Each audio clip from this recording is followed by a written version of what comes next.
AP సర్కార్ రాష్ట్ర ప్రజలకు శుభవార్త చెప్పింది. విశాఖపట్నం, విజయవాడ నగరాల్లో మెట్రోకు సంబంధించి ప్రభుత్వం కీలక ప్రకటన చేసింది. ఈ రెండు నగరాల్లో మెట్రో రైల్ ప్రాజెక్టు డిపిఆర్ ఆమోదానికి రాష్ట్ర ప్రభుత్వం గ్రీన్ సిగ్నల్ ఇచ్చింది. దీంతో హైదరాబాద్, చెన్నై, ముంబై, ఢిల్లీ వంటి మహానగరాలకి పరిమితమైన మెట్రో సేవలు ఇకపై ఏపీలోనూ అందుబాటులోకి రానున్నాయి.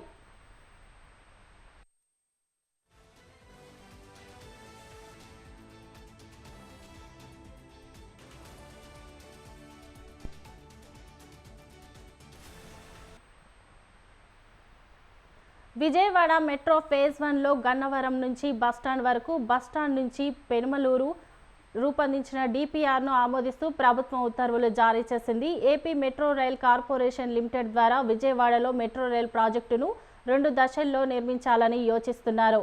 విశాఖ తొలి దశలో 11,498 కోట్ల రూపాయల అంచనా వ్యయంతో 46 కిలోమీటర్ల మేర 3 కారిడార్లను నిర్మించనున్నారు. విశాఖ స్టీల్ ప్లాంట్ నుంచి కొమ్మాది వరకు 34 కిలోమీటర్లు, 1వ కారిడార్ గురుద్వార నుంచి పాత పోస్టాఫీస్ వరకు 5 కిలోమీటర్లు, 2వ కారిడార్ తాడిచెట్లపాలెం నుంచి చినవాల్తేరు వరకు 6 కిలోమీటర్లు, 3వ కారిడార్ నిర్మించనున్నారు. రెండో దశలో కొమ్మాది నుంచి భోగాపురం వరకు 30 కిలోమీటర్లు మరో కారిడార్ నిర్మించనున్నారు. ఈ మేరకు పురపాలక శాఖ కార్యదర్శి కన్నబాబు ఉత్తర్వులు జారీ చేశారు.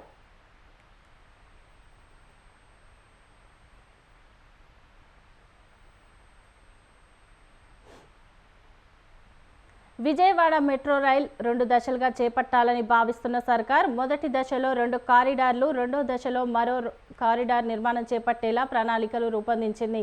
మొదటి దశలో కారిడార్ 1ఏగా గన్నవరం నుంచి పండిట్ నెహ్రూ బస్టాండ్ వరకు, కారిడార్ 1బిగా పండిట్ నెహ్రూ బస్టాండ్ నుంచి పెనుమలూరు వరకు మెట్రో రైల్ ప్రాజెక్టు చేపట్టనున్నారు. ఇక రెండో దశలో కారిడార్ 3గా పండిట్ నెహ్రూ బస్టాండ్ నుంచి అమరావతి వరకు ప్రాజెక్టు నిర్మించాలని నిర్ణయించింది. మొదటి దశ కారిడార్ 1ఏ, 1బిలను 38.4 కిలోమీటర్ల మేర నిర్మించాలని డిపిఆర్లో ప్రతిపాదించింది. దీనికి 11,009 కోట్లు వ్యయం అవుతుందని ప్రభుత్వం అంచనా వేస్తోంది.